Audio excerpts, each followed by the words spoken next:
Hello? Hello? Hi, Kat. Narinig ko eh. Are are we live now?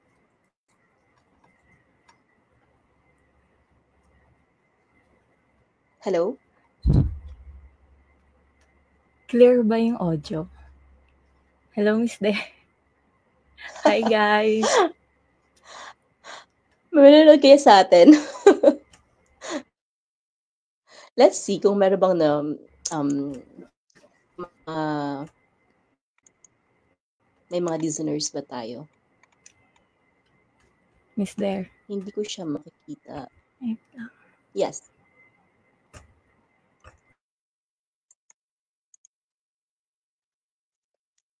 Am I clear, Kat?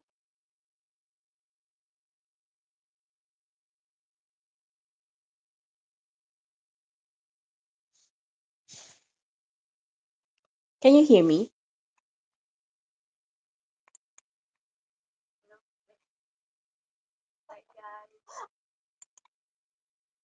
Can you hear me? Guys, pasensya na. First time namin mag-live ni Miss Der. May Ako viewer pala ba si tayo? Kat. Miss Der, naririnig mo ba ako? Hello? Yes. Hi, Kat. Wait Yes. Oh, lang. my Wala pa partner si in Miss Der. crime. Can you hear me? Miss Der. Can you hear me?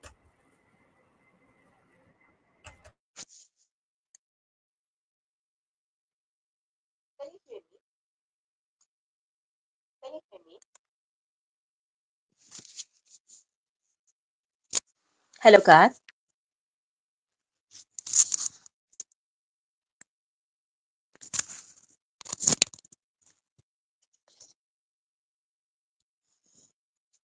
Hmm. Medyo malabo yata.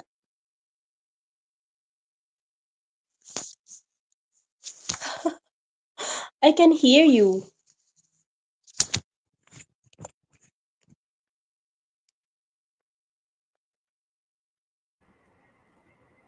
Miss Der. Yes, I can hear you.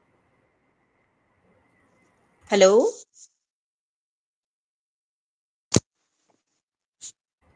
Okay, okay. Wait lang, hintayin lang po natin si Miss Der. Can you hear me? Discuss namin about kay Saldico and Can you kay hear me? Stella Kim. Kat? Wait Can you hear lang, me? guys. Kat, I'm Pasensya na, here. Can you first hear time me? namin mag Hello?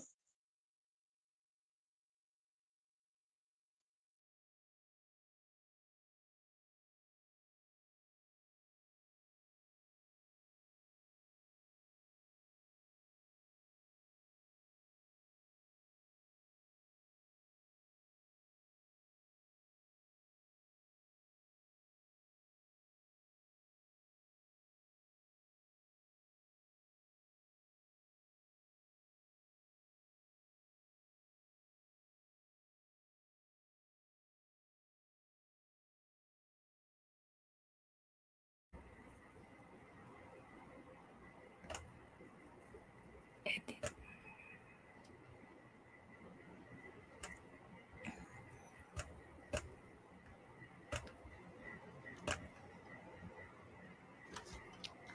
Ba't hindi ko siya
My goodness, can you please let me know kung naririnig niyo ako?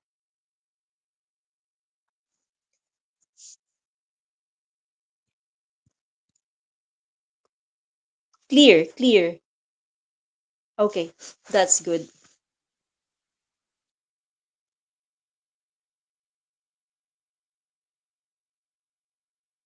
Clear audio. Okay. Can you please send heart kung halimbawa kung narinig ako ng lahat? Kasi si Kat, she will try to join.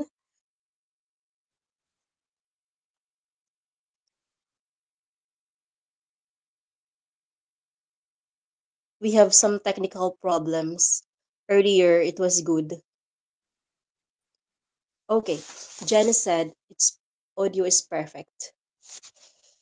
Okay, so basically, napapalive tayo kasi to celebrate Stella Kimbo's new position.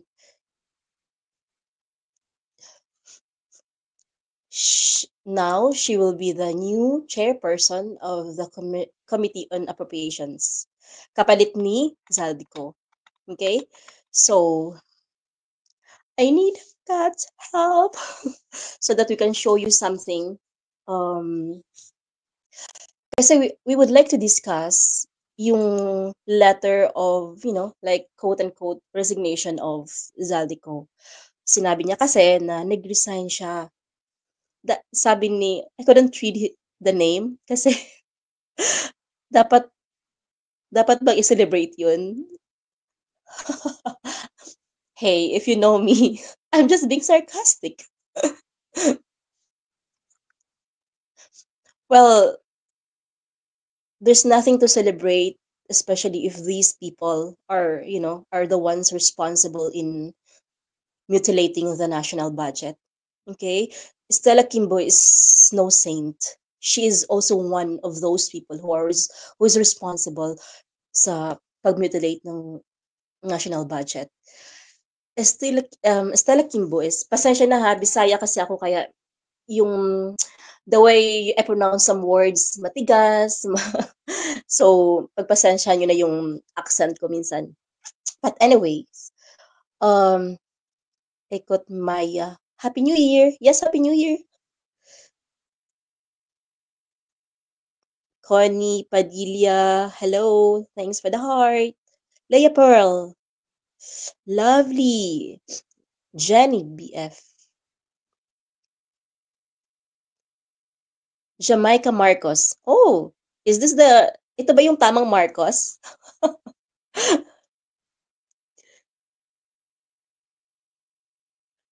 Juice Me Hakot Award na naman si Kimbo. Yes, Tamis. Patricia Quintos.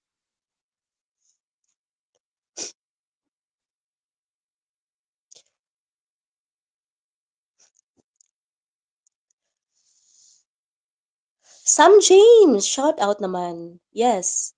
Danny, good evening.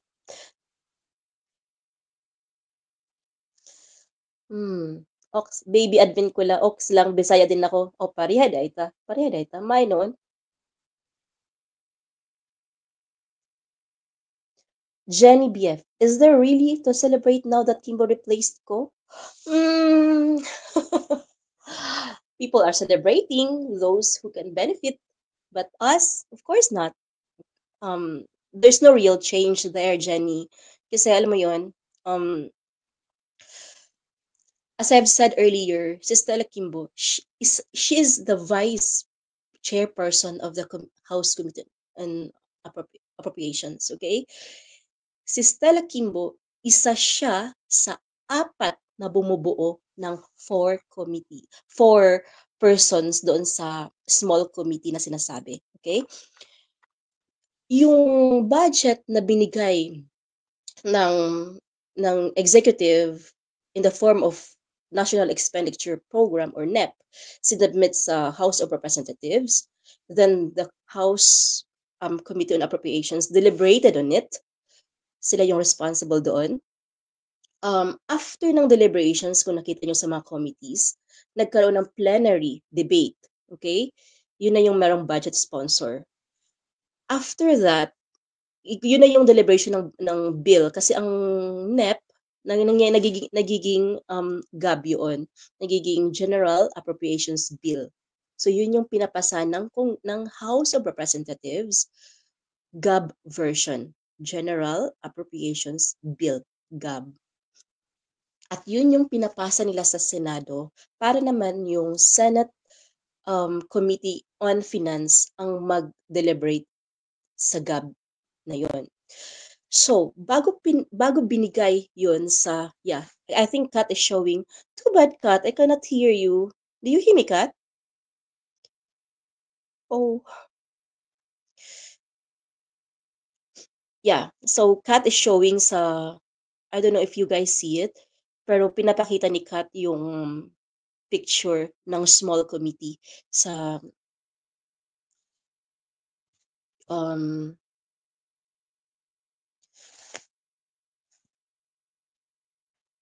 Kat is hello, Kat? Yeah.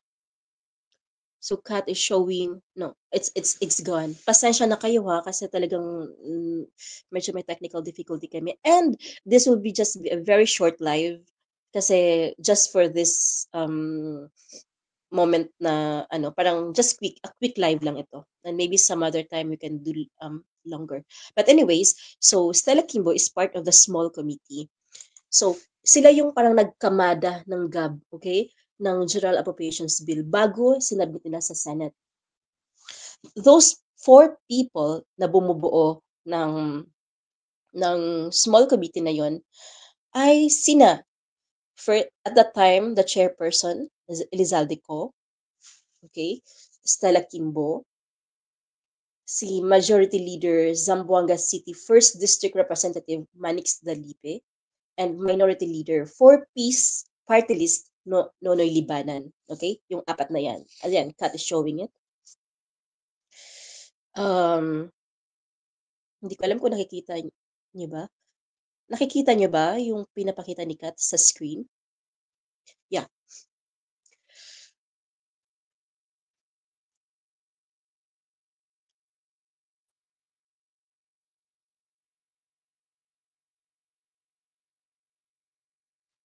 So, kung ano yung, what is the mess na tingin natin ginawa ni Elizalde Co as chairperson of the Committee on Appropriations?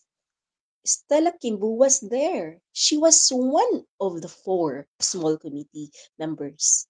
So, hindi siya tipong new blood. As we all know, as you all know, nasubaybayan naman po natin siya, di ba?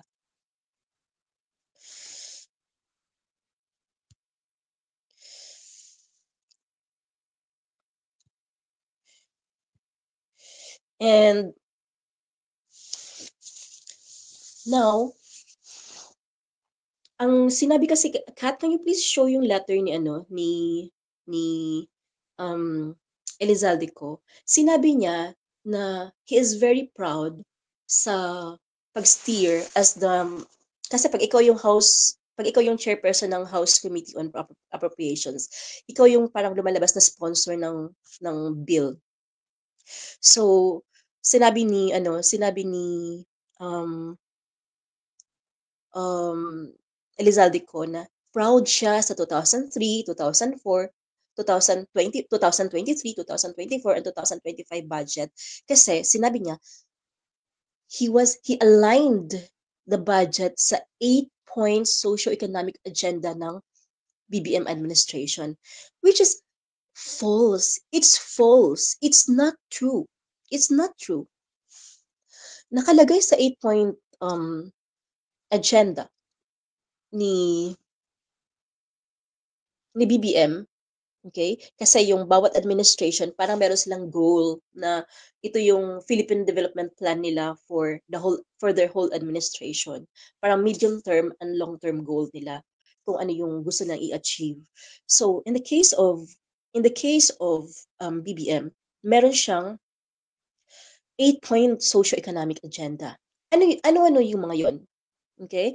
Let's go over it. Number 1, food security. Number 2, improved transportation. Number 3, affordable and clean energy. Number 4, healthcare. 5, social services. 6, education. 7, bureaucratic efficiency. And number 8, sound fiscal management. Of course, may mga explanation bawat isa yon. But I would like to focus on the number 2, improved transportation. How can Elizalde say that naka-align siya kung ang ginawa nila sa mga foreign assisted projects ng both DPWH and DOTR in 2023 binawasan na nila. 2024, buong DPWH foreign assisted projects na 70 billion were zeroed out. May proposal sa NEP na 70 billion, pagdating sa GAA, zero. How? How is that being aligned to the social economic agenda? And may ebidensya eh. This is not, hindi naman to parang nag-chismis lang eh. May ebidensya. Nakalagay mismo sa, nakalagay sa NEP 70 billion. Pagdating sa GAA, zero. And we have shown some proof already na wala yan sa GAA, zero. Anong ginawa nila noong 2024? Lahat yun nilagay nila sa unprogrammed appropriations. Okay? Nilagay nila sa unprogrammed appropriations.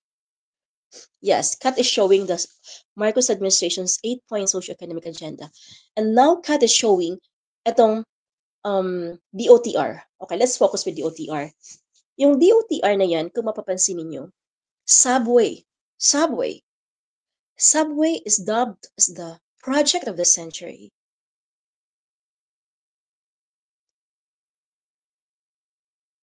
Project of the century. Ang subway, may study ang JICA na currently 3.5 billion a day of economic losses ang meron ang Metro Manila dahil sa traffic congestion. Pag natapos ang subway, it will give a 2.5 billion economic benefit.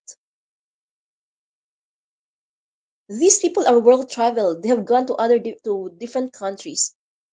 Wala man lang inggit sa katawan nila na kung anong para maranasan ng mga tao ng mga Pilipino yung subway. Zero in 2024. Zero. I mean, how is that? Diba? 68 billion ginawang zero. Nilagay nila sa unprogrammed appropriations.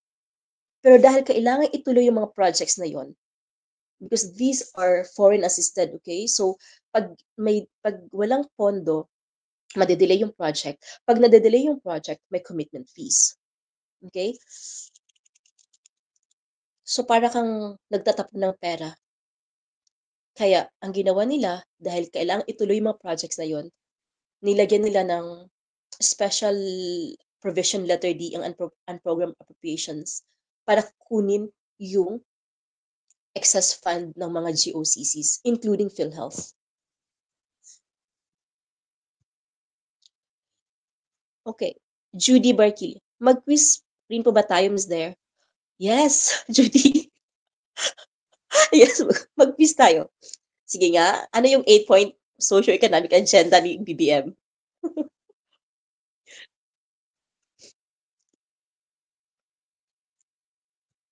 Yeah. Marietta Lipat, dami kong natutunan sa inyo.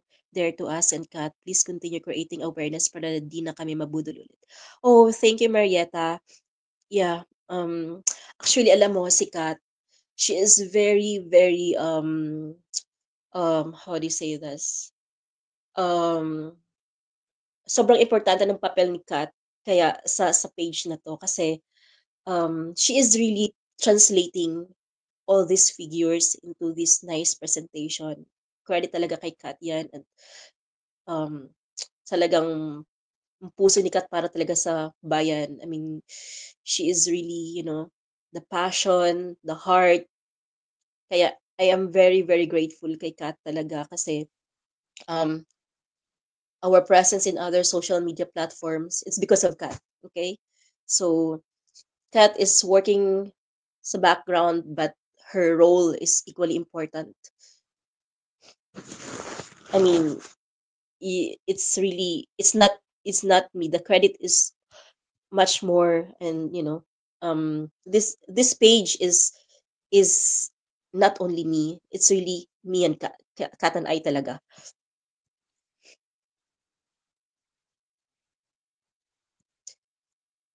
Leia, I love all your posts. Oh, thank you. Claire, MG, bongga may pa-live na sila. Alam mo minsan Claire, nanggigigil ako minsan kasi may mga naririnig ako or may mga napanood ako or even sa mga media interviews, ang dami talagang mga misinformation, kulang na mga kulang-kulang yung mga sinasabi nila. So, parang minsan gusto kong biglang mag-live and, sabihin na, no, it's not correct or it's wrong.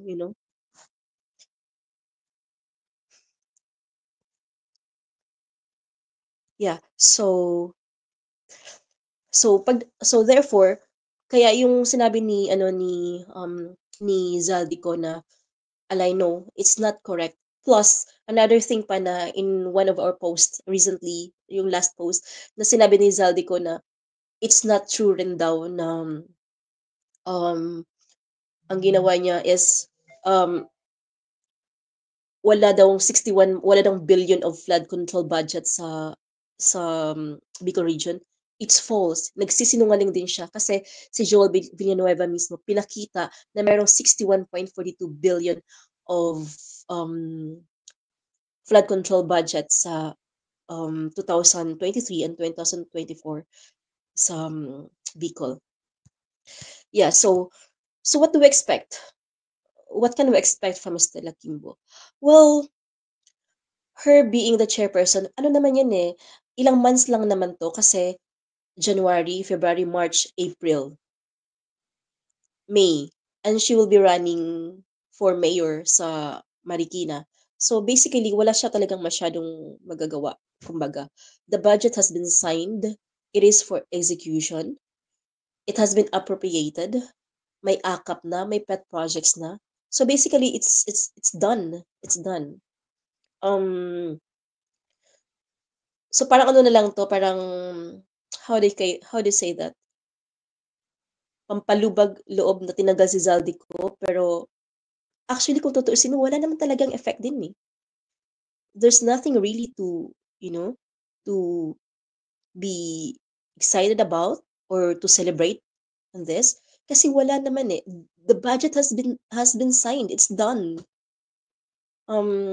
It's for execution, 'di ba? So, it's pampalubag loob lang to because some calls ng mga retired men I mean some sectors were really parang calling for the resignation of Speaker Romualdez. So Zaldico is out.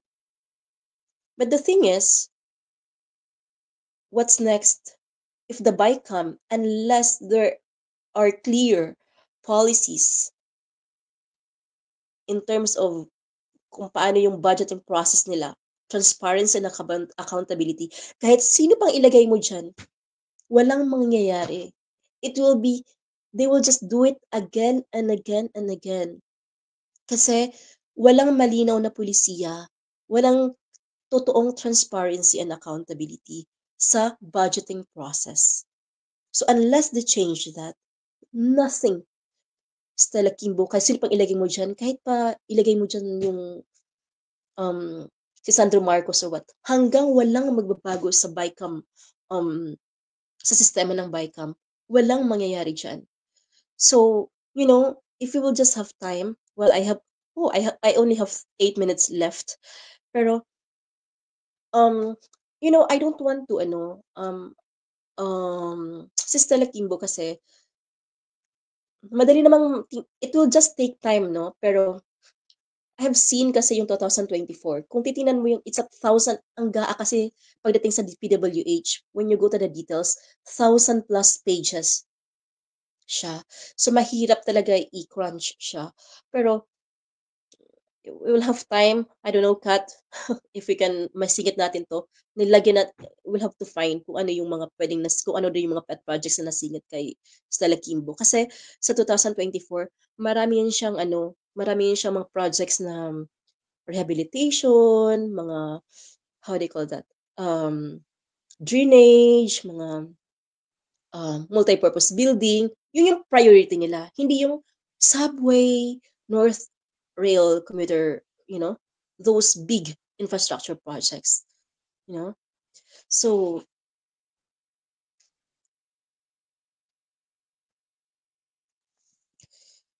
yeah. So, therefore, my stand is, our stand, pag-usapan ni Kat, sabi nga ni Kat, oh, wala naman palang bago. Akala natin is, something like very promising. No, there's nothing promising there with Stella Kimbo. So again, walang pampalubag loob nga dito eh. Well, natanggal si Zaldico, okay. Pero ang pinalit sa kanya, Stella Kimbo, na parang sidekick rin ni Zaldico. And another thing is, again, the budget has been signed. So, what? What is it there to change? Wala. Wala. So, this is just all for show, unfortunately. Okay, so I have like 5 minutes left. Again, this is just a very short live. Quick lang ito. And maybe next time we can do longer. We can have some longer one. So I will be reading some comments. Iron Mont. Hi, Miss There. Hello. Glenn. Good evening there to us. Where can we get a copy of that file which you flashed a few minutes ago? Oh, it's just on the page. Nasa page namin yan. Um, I will try to, you can just search lang po. Is recently. Oh, this one. Actually, Kat is showing the approved 2025 national budget. Yes. That's si Kat ang gumawa niyan. Di ba? Ang galing ni Kat. No effect kasi, June, June, sorry. No effect kasi na-award na ang project. Well, hindi pa actually yung 2025 GAA, hindi pa na-release yung mga pet projects talaga nila. Yun nga dapat eh. If BBM is really serious talaga na ayaw niya matuloy yung impeachment, even if nasign na yung ng GAA, may magagawa pa rin si BBM eh, para i-tame konti yung House eh. They have to control the release of the budget through the DBM. Si DBM ang nag-release ng pera eh. So kung talagang seryoso sila talaga na ayaw ng impeachment na yan. Because what fuel impeachment? Budget. 'Di ba? So, yeah.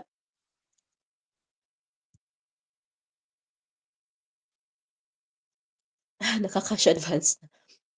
Walang pampalubag-loob doon dahil tapos na ang 2,000. Yes, you are correct, Saldi.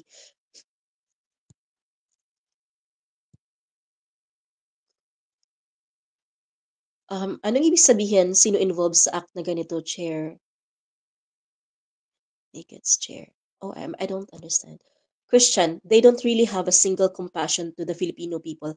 Christian, that's what's painful, That's what's painful because facts are here. Nakikita natin.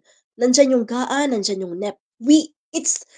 The proof is, it's there. Ang ebidensya nandyan. And pag nagsalita sila, nag-release sila ng statement sa media, ang galing na magsalita, di ba? Motherhood statements, 'di ba? Accountability, transparency, bawat piso sisiguraduhin namin na mapupunta sa tama. All nice words but empty. Akala kasi nila, ang baba kasi ng tingin nila sa mga tao eh. Ang tingin na sa atin bobo, walang alam. Well, they're wrong.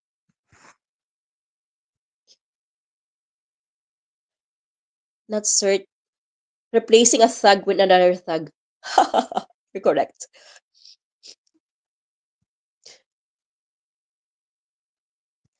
Hmm. Clear. expectation ko kay Kim Buaya is more crocodile luxury party. Hmm. Well, people see,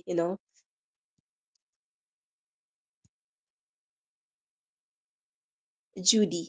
Proud kami dyan kay Maring Kat. Oh yes, I'm also very, very proud of Kat. Kat is truly an asset, and Kat is really brilliant.